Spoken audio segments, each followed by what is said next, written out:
Welcome to the SaaS AdLab podcast. We're bringing to you a source of SaaS founders, entrepreneurs, and CEOs. My name is Luis. I'm the founder of Fantôm Agency, a digital marketing agency specializing in scaling SaaS companies. And today I have the pleasure of interviewing Usama. He's the founder over at SocialBu. Thank you so much for being on here today. It's a pleasure having you. And I know it's relatively late for you over in Pakistan. So I appreciate you taking the time out of your day to do this with me. So first of all, why don't you go ahead and just introduce yourself a little bit and tell us about your background and, kind of where the idea for SocialBu came about. Okay, so I am actually a full stack developer. So I started about 4 or 5 years ago. I started web development, and then I used to do freelancing.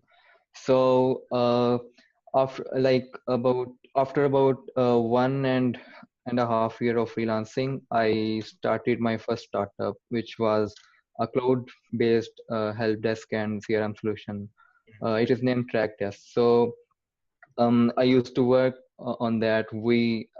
I, along with the other founder, we built it from scratch. So that is how I learned about all the startup thing, and that is how I learned about development. So I am actually a full stack developer. That is how I came to be. And after that, I I myself managed multiple social media pages. So I loved Buffer, the tool that I used to use for managing my pages. But then I thought, what if I could do this? What if I could do this? And then I was dealing with multiple tools for doing the thing. So they were also expensive. So it just hit me. I said, okay, let's just build the tool, build the platform that I want to use. So that is how I started the thing. That with another thing combined, basically helped me to start. The other thing was that I actually, back in the days when Facebook groups were newly introduced, people were doing a lot of marketing using Facebook groups, and it was very easy in that on at that time. So I created a tool. I actually wanted to learn programming, so I thought, let's just create this tool while I am learning. So I created the tool. I shared it online with my Facebook friends in some groups, and people really loved it. The interface was very not user friendly. It just sucked, but people still loved it because it had the functionality. It let them do what they wanted to do with Facebook groups. So that was actually a post scheduler for Facebook groups. So that is how I was able to see that there is demand for this thing. So that combined with my own experience of using multiple tools, which were very expensive for me. So I just thought, I can build this, I can do that. So I will just build a tool, a platform that I want to use for myself. And that is how I started SocialBu. Very cool. So I have a feeling that you already knew that this question was going to come. But you're in a space where there's a lot of different players. We have Hootsuite, you have Buffer, you have there's a bunch of different ones. So what is did you ever think maybe I shouldn't go into this space because there's so many big players already? And also, what is the thing that differentiates you? It seems like at the beginning it was scheduling for groups maybe and stuff like that, but I'm not familiar with all of them. I've used a couple of them in the past, but I think they do have the ability to now post inside of Facebook groups and stuff like that. Yeah, well, at first when I initially started to think about this idea, there were not a lot of players. There were only the major ones, but now we have a lot of applications for the same thing. So I wanted to have fully dynamic automations. Let's say if I want to add an auto reply for someone who is asking details about my business location, or if someone is asking for refund, I want to alert a team member like instantly. So this is still not possible with any solution online.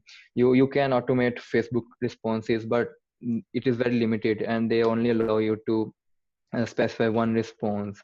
So with this, I wanted to like have a fully dynamic interface to add as many keywords I wanted, add multiple conditions to decide on what reply to send to the user and what actions to perform. So I wanted this to be fully customizable. I wanted it easy to, like, if I want to integrate an external API, or let's say some other third party website. If I want to fetch data from website and then decide on the reply which will be sent to the user, I want this process to be very easy. So this is the unique feature that SocialBu has. It is very easy and flexible to create automation rules, and which can automate your social media, and it has unlimited possibilities because it is all dynamic, and uh, you you don't have to worry about being limited. And I have plans to extend it more and more. It will be very useful and flexible. You maybe you are familiar with Zapier. So it's Zapier was also an inspiration for me, but that is also limited because you cannot have like multiple conditions on your zaps or recipes. So that was also this is also a plus one for SocialBu. Other than that, I want SocialBu to be the complete social media management and automation platform. I don't want to use multiple tools. I don't want to use one tool for scheduling posts and another tool for a shared inbox for customer service, and a third tool for generating reports. So I don't want that. I want it to be a complete solution. That is also our unique point, which may not be achieved right now, but it is in my plans. So in future, I want this to be a complete solution, and most importantly, I want this to be affordable. If you have like a lot of accounts, a lot of social media accounts, if you're managing multiple brands and you are using a popular competitor like Hootsuite or Sprout Social, you will end up with a lot of bill.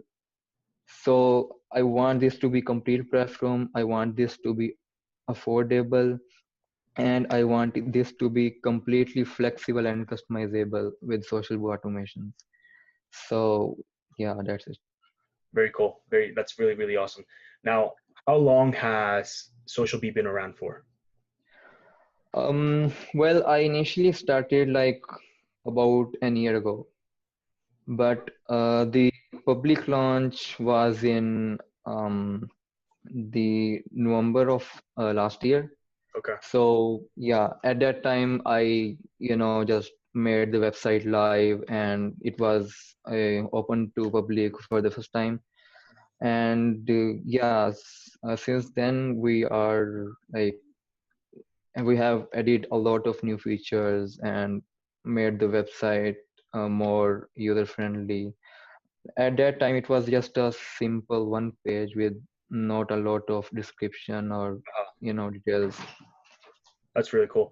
Now, Yeah. I did like before the podcast, obviously I go through like the websites and maybe like some social media accounts to see like what kind of things have been going on around SocialBu, like what you've been up to. And I noticed that you recently posted about reaching the 1,000 user milestone, right? First of all, Mhm. congratulations, that's awesome. And Yeah. second of all, so what were the things that helped you get there, as far as like what kind of marketing strategies were implemented, like what was it that allowed you to reach that milestone? Okay, so first of all, initially we went for like we wanted to test our platform, so to catch the bugs or to improve it further. So initially I went for small communities, like let's say I uh, I I opened Reddit and went saw a research search there about uh, possible users which will help me to test the software. So I've reached out to them and offered them to use SocialBu for free, and that is how we were able to get the initial chunk of users. Apart from that, we also participated in Quora for answering relevant questions, and that channel has really helped us a lot for getting the initial users. Mhm. And with that, we also r- tested some paid ads like Google ads and Facebook ads. This also helped us to get some users. It was expensive, but it was still helpful. The major boost we got was from deals. We actually started a lifetime promo deal with multiple networks, so that helped us to reach more eyes, and that is how more users were able to sign up for SocialBu and use it. And with all this, we also launched our affiliate programs, so some users use that. Mhm. It helped us to like reach more audience. So in short, it was Facebook groups, Reddit, Quora, and a bit of paid advertisements, and the promotion deal that we ran. Out of those 1,000 users, how many would you say about, like, you don't have to give me some, accurate number, but about how many of them are actually paying on a recurring, monthly basis aside from being on an LTD kind of thing? Yeah, so we have about um, 80 plus users which are the normal users, Uh-huh. which are paying, yeah, recurring Mhm. payments. So other than that, there are, LTD users and a lot of users are also using it for free. What is the next step as far as like growth goes? Or like, do you plan on kind of like what's as far as like implementation, what are some things that you've thought about doing as far as marketing goes to start scaling this? Because it seems like you already have product market fit and you've gotten a pretty sizable amount of users to start using the product and things like that. Is the next step to scale, or are you looking to make new features to the product, or what kind of things is coming up next? Oh, well, we are actually, this is a really good question. So we, I am trying to do two things right now, which are improve the product, add some of the features which are really important for, let's say, big marketing agencies Mm-hmm. or big businesses, right? So, and the other thing is we wanted to grow. I am trying to do these things like side by side, but it is really challenging for us as a team, because we have limited resources, we have limited manpower. So this is challenging for us, but we are still trying. And we want to right now we I am planning to target the small businesses which will be able to use SocialBu in its current state. I mean, no new feature will be Gotcha. really required for them. Yeah. So, but we also want to target marketing agencies, the big marketing agencies. So for them, some of the new features are really important. So I am trying to balance these two things, balance between the two. It is challenging, but I will, you know, do these two things side by side. Mhm. Yeah, because it sounds like, I mean, if there's limited resources and there's limited people involved to actually make this happen, it seems like the ideal like the dream customer in mind really are the marketing agencies, because they're able to pay for the bigger packages, but you can't get to them yet until you have enough funding to actually create the features that they're going to be using. So first you're going to be targeting the small businesses that are Yeah, going to be happy with the product as is. yeah, that is exactly right. That's really, really cool. Now, what are some ways in which you're leveraging current user data, right? So like a lot of the times when people, like companies, startups essentially launch some sort of lifetime deal, they're using it to gather data to see if there are bugs to fix and stuff like that, to really understand who's going to be the best user, right? How are you leveraging, whatever data that you were gathering from those 1,000 users to make the product better, to make, to I guess position the product better also? Um, we are actually my main purpose was to test the product as much as possible. So we are able to catch some really serious bugs in the application, and the users really helped us to get them fixed. So other than that, many users have left notes about possible new features that they will like to see in the product. So that has helped us to get to plan our roadmap. So we were able to see like what features we should ship as soon as possible. So that was really helpful. And bugs, especially when like some of the users, they deal with a lot of volume of posts, of messages, of comments. So that has really helped to test the system. So I was able to see if it will sustain the load or just crash, or if there are some hidden bugs which I won't be able to find without the users and their testing. So bugs and the new features, well, the suggestions from the users, these two are the major things that I am able to get from them. We are also planning to do more surveys, and in the coming days I will be sending the users for the for doing surveys of what features they would like to see, what price range will fit them, and things like that. So I will be, well, I am going to make the real use of the data from now on. Mm-hmm. Very cool. Yeah, but the bugs and the suggestions from them, they were also very helpful. Good. That's great. Now let's kind of shift gears to and talk a little bit more about the personal side of, growing a company, being a founder, and what that essentially means, right? What's been the most challenging thing as you build out this product and really start to scale it?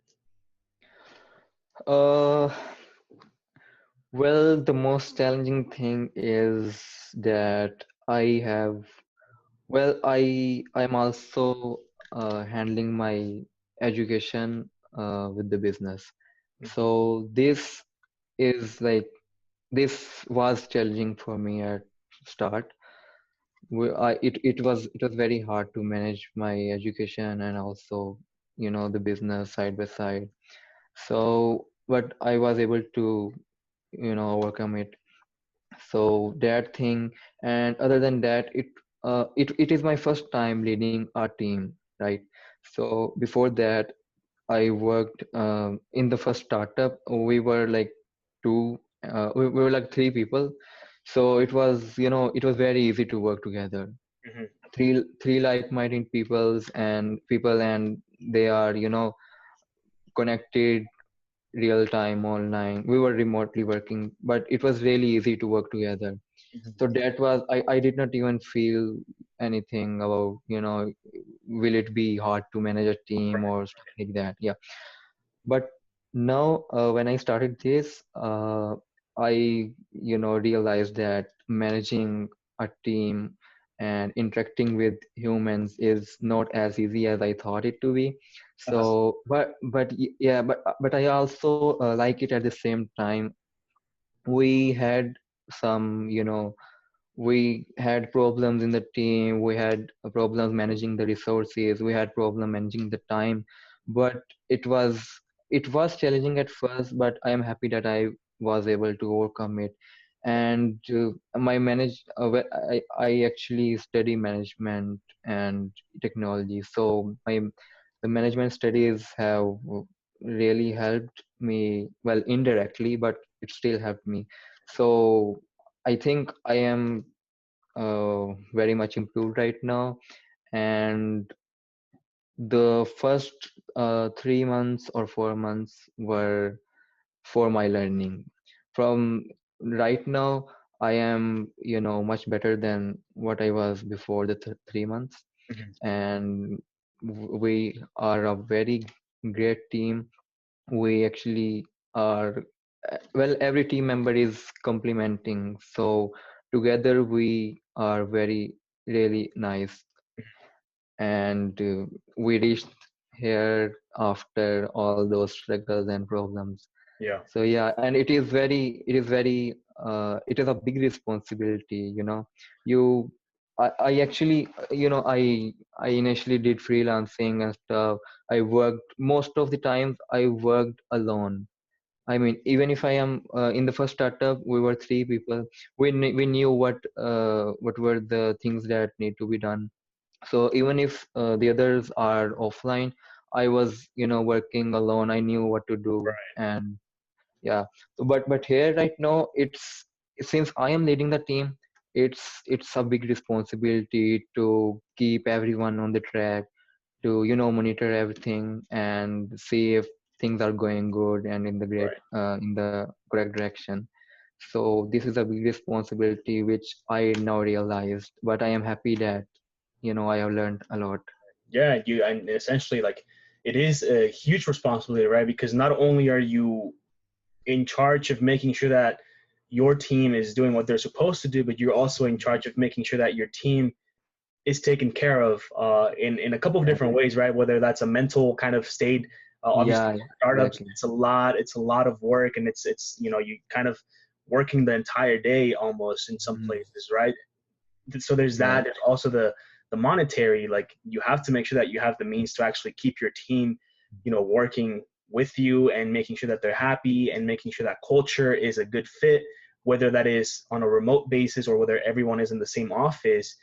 I feel like having the right culture and making sure that everyone is aligned with the goals of the company is extremely important, and it's probably one of the most important things because without that, it's really hard to function and communicate. Yeah, yeah, that is So exactly right. it's definitely it's definitely a responsibility and it's definitely hard. So it's awesome that essentially you're learning this as you go, and obviously the management studying that you're doing right now is helping you, like you said, indirectly, but it's I think that it's definitely helping you, and it's going to help you move that forward and essentially move the needle for the company, and Yeah. excited to see where essentially you bring SocialBu to be. But that's really awesome. Now, as far as software companies go, and aside from all the other social management tools, right? What is a company that you look up to and you think, like they're doing everything really, really well, and you're almost like studying them, like trying to do similar things to what they're doing? Um, well, I have like, first of all, I really like Buffer. I mean, their culture, I just love that. I'm actually a fan of Buffer, let's put it that way. So other than that, I love Zoho. I really am inspired by them. And there is also a company uh, named Garytech. This that is also a Pakistani company. They have multiple software as a service products. Hmm. So that is also really good. And other than that, I have like, the parent company of Trello, Atlassian, right? That is also a very nice company. I really love that. So other than that, we have like big players like, everyone loves Google, right? Right, right. So that's also good. Yeah, so these are the names that that are in my mind. But the Buffer, I I am not a fan of. any other company, but for Buffer, I can say that, I am a fan of Buffer and how they, manage the things and all that. So Very cool. That's awesome. If you had, one piece of advice for anyone that's currently in a similar position to you, or maybe a little bit, behind as far as the stage of their company, for maybe with someone that's just looking to start a company right now, what would your number one piece of advice be for them? well, I would say that uh, first of all, they have to make sure that they have the product market fit, right? I see most a lot of people, they just go and go and go for their idea or for their business. They don't test the market Hmm. earlier, so they just work and work and work, and they want to look up to a future, but it is not, you assured that they will reach there. So for going close to their future, they have to make sure the product market fit is there and it is tested. Yeah, and other than that, people just keep on working and working and working. They want to make the best product, so they take a lot of time, and they, you know as a result, they just end up becoming late. So I think that they should like launch as early as possible, Hmm. because that is really important. Yeah, yeah. Launch as early as possible, and even if let's say the MVP takes time, they should still like, let's say, put a form online for gathering the interested users data or something like that. They have to create some buzz before their launch. I actually realized this when I launched SocialBu, and then I started looking for the communities and the users and how to get the audience. And then I realized that I actually am late. I just missed that part, the pre-launch part. I should be gathering users data before the launch, so at launch I will just blast them the notification or connect with them. Totally. I Yeah, that at that point you already have an audience. But if you don't, and it's just you will have to spend more and more time to gather the audience. So launch as early as possible and get the audience as early as possible. Totally. Very, very good advice. And last question here. Actually, one question before that. Where can people find you online, Usama? Sorry, what? Where can people find you online? Well, people can find me on personally. My website is usamaejaz.com, usamaejaz.com. Yeah. People can find me there. And for SocialBu, it is socialbu.com, socialbu.com. So Google search will also, if you search Usama Ejaz, I think my site will come on top. And same goes for SocialBu, of course. Awesome. Very cool. And last question here. Do you have any questions for me? Well, yeah. It's I have seen your podcasts, and you have connected with a lot of great founders. I mean, I love many of them. Lemlist is a name, Yeah. and Zest is also a name. I really like them. So it's like, it's very good that you are able to have all of them with your podcast. Mhm. So what motivated you to start this podcast? I mean, how you started this? Right. There's a couple of different things that kind of went, behind the scenes before I started this and what made me actually do it. One of the things was, I'm a big believer in putting yourself out there, especially if Mm, you have some sort of fear, right?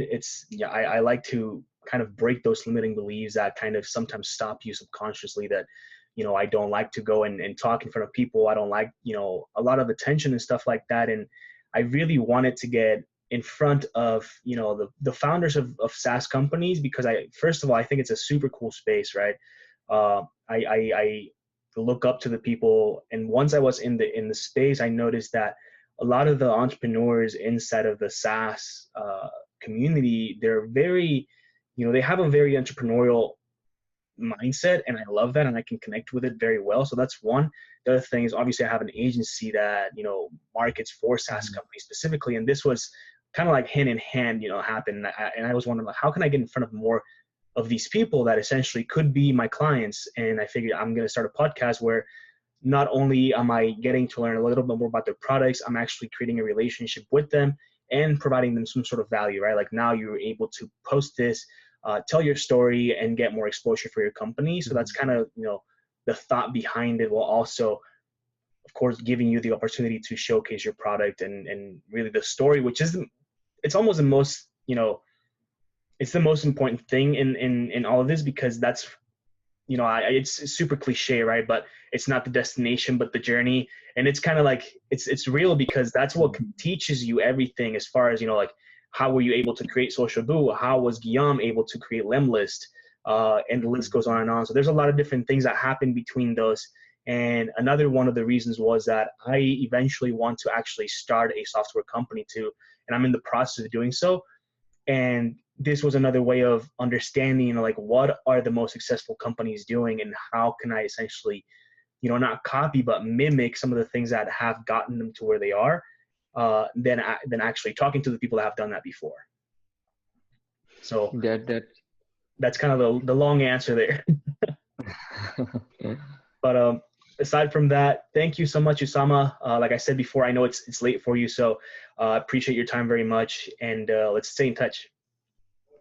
Yeah, thank you for having me. I mean, I've seen you. There are a lot of great minds, and it's an amazing thing. You are helping like a lot of people to understand and get knowledge and see how all these minds think. It's just amazing. You have like helped like a lot of founders and me too.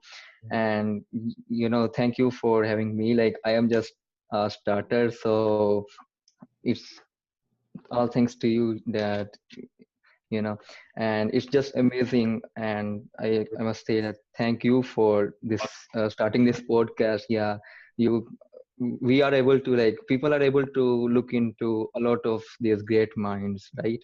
So that is really awesome. And Thank you best wishes for that. Thank you so much. And we'll end it right here. And again, thank you so much for being on here, and we'll stay in touch. Yeah, sure. Thank you. Bye-bye.